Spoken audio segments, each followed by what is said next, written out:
Hi guys, welcome to my channel My Adventure Planet. Right now I am at Karah. This is the second campsite of Pin Bhaba Pass trek in Himachal. We are at a height of 11,653 feet now. I woke up a bit early today to capture the sunrise and successfully I got a beautiful time lapse now. So those who are following my vlog will know this is the 4th day of my trek in Himachal. Today we have to cover around 5 kilometers ascent. Even if it is the shortest day of the entire trek, there is a moderate to steep climb and it is going to be a tough day today also. The first order of the day is to cross the tributary of Baba river. The mountain stream approaches from the left side of Phutsirang. This stream is really ice cold and I learned it in a hard way. I'll tell you how. I was trying to wash my shoes by standing in that stream. In a fraction of a minute my legs become numb, totally numb. And it took me almost 20 minutes to warm my legs and bring it back to normal condition. Reason why this is so cold, the stream is so cold is because the glacier from which the stream originates is very nearby. So it is almost just melted ice. So there were a couple of streams like this which we have to cross barefoot. Trekking shoes will get wet inside if we use it in these streams. So we can't take any chances here. As the temperature is dripping and the altitude is gaining very fast, we have to make sure we are as warm as we can. It's a rainy day today. Due to that, we had many spontaneous small streams to cross all the way. The surroundings were magically beautiful. You can see waterfall in the altitude of 12,000 feet. It's not easy to find it at this kind of a terrain. We are partially traveling through Pin Valley National Park now. We are actually inside that. The park is a natural habitat for rare bird species like Himalayan snowcock, chukar partridge, snow partridge, and a number of endangered animal species including the woolly hare, Tibetan gazelle, snow leopard, and Siberian ibex. We can see there the Himalayan golden eagle, a subspecies of golden eagle, flying at a height of clouds above those mountains. They are one of the largest raptor species existing in this earth. Raptors are those birds which feeds on smaller animals. These Himalayan golden eagle build large nests in cliff and other high places to which they may return for several breeding years.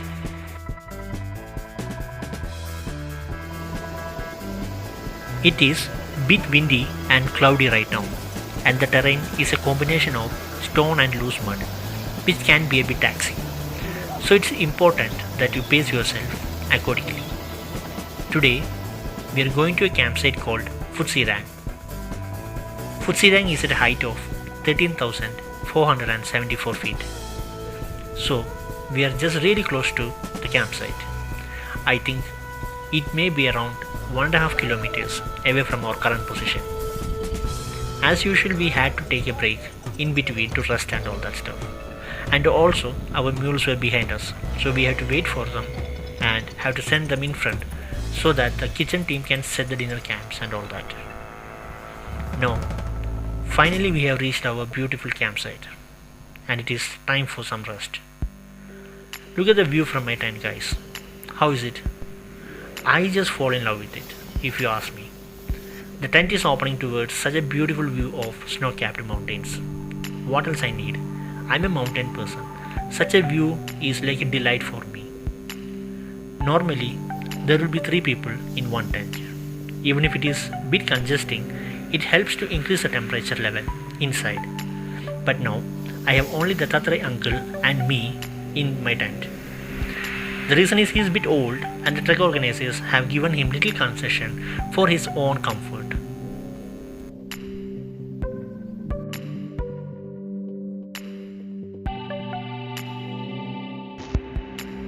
Good morning guys. I woke up a bit early today due to the intensity of cold. It was one of the coldest nights in my entire trek. Temperature was at around minus 8 degrees Celsius right now. And when I came out, I can see fresh frozen ice all over my tent. You can see that in the video. These sudden temperature variations are very normal in Himalayan terrains. In fact, Himalaya is infamous for its extreme climatic conditions and these kind of sudden temperature changes. Now as the sun is up, if you closely look, you can see the ice evaporating from the tent. It gives you an idea how much ice was there just in one night. Now I went back to tent after early morning activities and now it is breakfast time. Our cooking team had made yummy aloo paratha and it was really tasty. It was delight sipping a cup of tea and having aloo paratha along with enjoying such a beautiful view in front. Today is acclimatization day. So we will be camping here only for the day and we'll go for an acclimatization climb to one of the nearest peak called Rupi Pass. Those who don't know what is acclimatization, I will explain. Normally a human body can't withstand more than 1000 feet altitude gain in a day. Anytime if we climb an altitude more than 1000 feet, we are exposing ourselves to altitude sickness. This happens normally above the height of 8000 to 9000 feet altitude. If we don't take proper precautions, this altitude sickness may turn into more complicated conditions like HAPE, that is fluid accumulation in the lungs, or haze, that is fluid accumulation in the brain. Both cases are deadly. If not taken proper measures, person may die within no time. For HAPE, dry cough, shortness of breath, fever, etc. are the symptoms, and for haze, headache, loss of consciousness, nausea, vomiting, etc. are the symptoms. Drinking minimum 5 to 6 liters of water to make ourselves well hydrated, taking proper rest, not exerting too much stress on body if you feel weak. These are the basic precautions we have to take care of while doing a high altitude trek. In initial stages, some medications also will work, like Diamox is an example. At very high altitudes like right now, we are at almost 14,000 feet. Acclimatization walk is also a mandatory precaution step at this kind of height. It is like climbing up to a certain altitude and then come down and sleep at a lesser altitude. So today we are going to climb almost 14,500 feet altitude, that is till Rupi Pass, and then we will come back to our campsite and rest. Now we have reached Rupi Pass, and this Rupi Pass is considered as divine by the villagers here. We can see a small tributary of Baba river flowing down, which is originating from the glaciers of this pass. We spent some time there and then we returned back. The trekking trail today was extremely beautiful with streams and waterfalls. Now we are back at our campsite. Phutsirang campsite have some specialities. It serves as the perfect vantage point to get a glimpse of three beautiful mountain passes. One is Nimishkango at a height of 16,185 feet. Other one is Tarikango, which is at a height of 17,318 feet, and Wangkango, which is at a height of 16,105 feet. In this, Wangkango is also called as Pin Bhaba Pass, which is our summit climb for tomorrow. The weather was good, so I thought of taking some motion time-lapse video. It was really hard to set the camera due to the heavy wind. First time my tripod fell down too, and luckily only my mobile screen got broke. Still I tried it again and I got a beautiful view of this Pin Valley range. There are small white dots moving here and there in the valley. Any idea what it is? That is the head of sheep which are gazing around. Now you might have got an idea how big these mountains are. Anyways, tomorrow is the toughest of all days. We have to wake up at 3 am and start the trek by 4 am early morning. So gonna take a good rest for now. You all take care. We'll see you soon.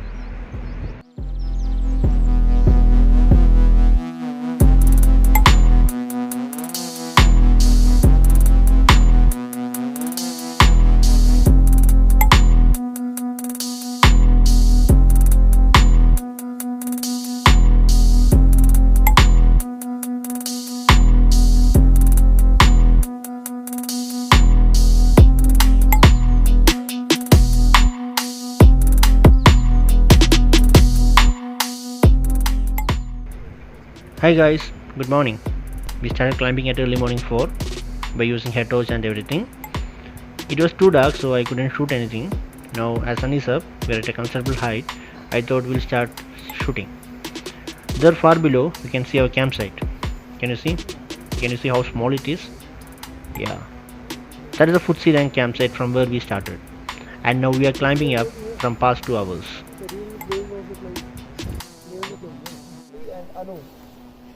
Manish team, Hindu, Pallavi, Sridhar, Sudesh and Abhilash in my team. Okay? Okay. Move.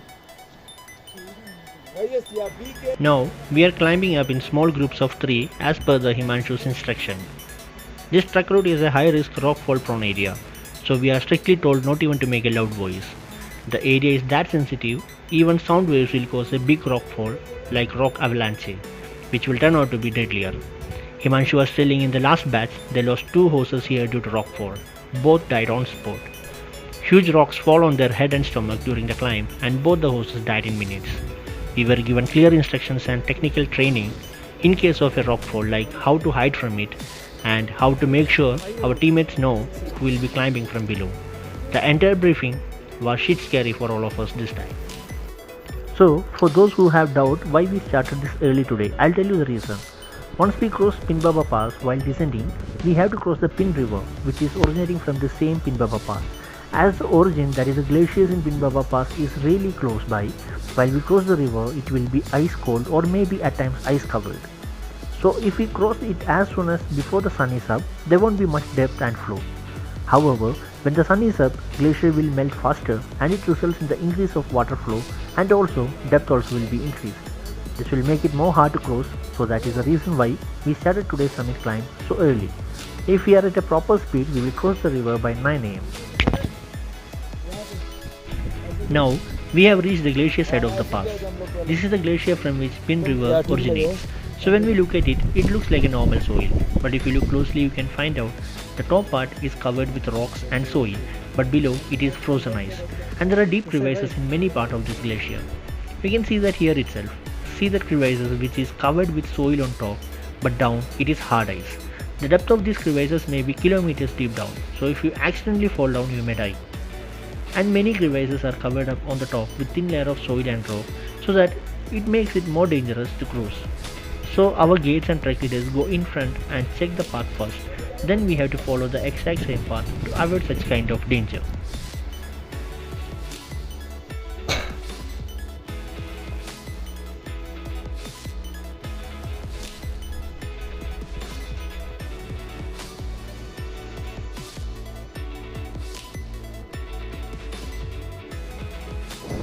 And finally we reach the top of Pin Bhaba Pass. Such an amazing feeling it is after facing all these tough situations, and then when we reach that destination. That's a proud moment. Every mountaineer climb up with all the pain and sufferings for these magical moments. These feelings can't be expressed in words. You have to feel it by yourself.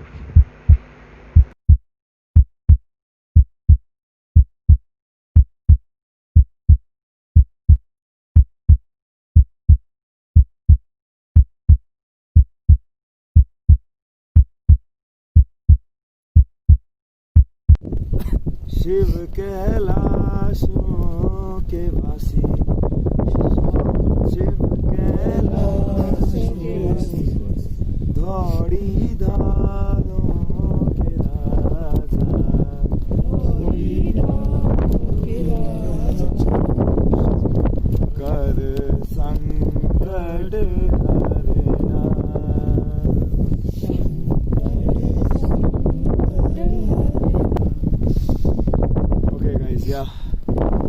जय हो हर हर Mahadev. Himanshu, our trek leader, had a small prayer there for Mahadev for our safe climb to the top. As we are at a height of 16,105 feet, many of the team members were feeling difficulties. One just fainted after the prayer, and luckily, no one was in a critical condition right now. I forgot to tell you that our fellow trek member Majid had to return back from Karah itself as his conditions got worsened due to altitude sickness.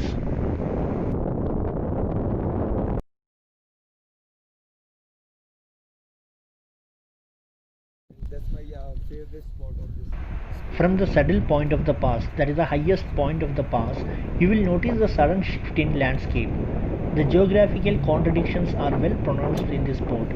You will be leaving behind the lush grasslands of Baba Valley and move to the brown desert mountain valleys of Pin.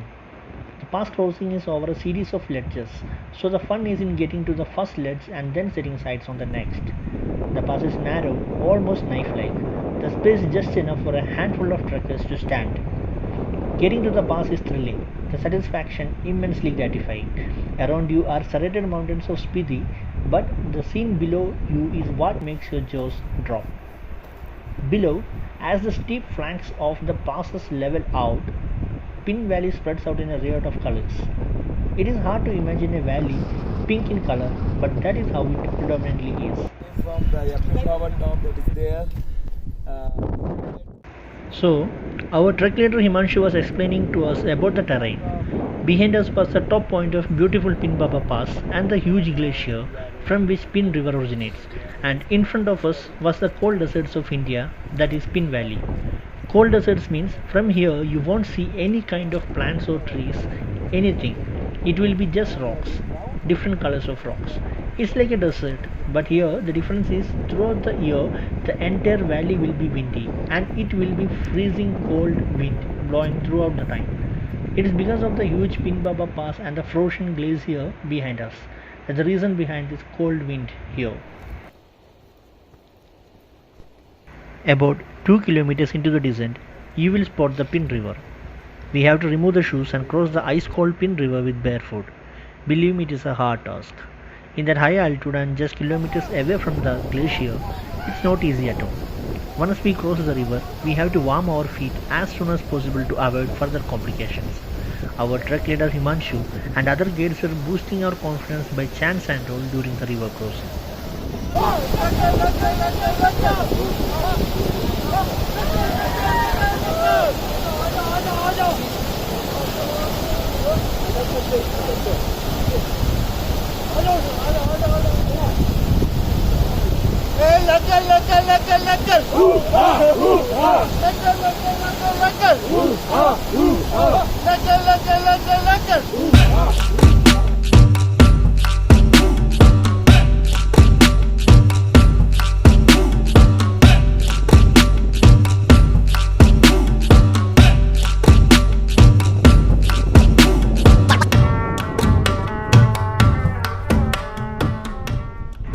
From here on, it's a gradual descent, yet riddled with moraine and scree.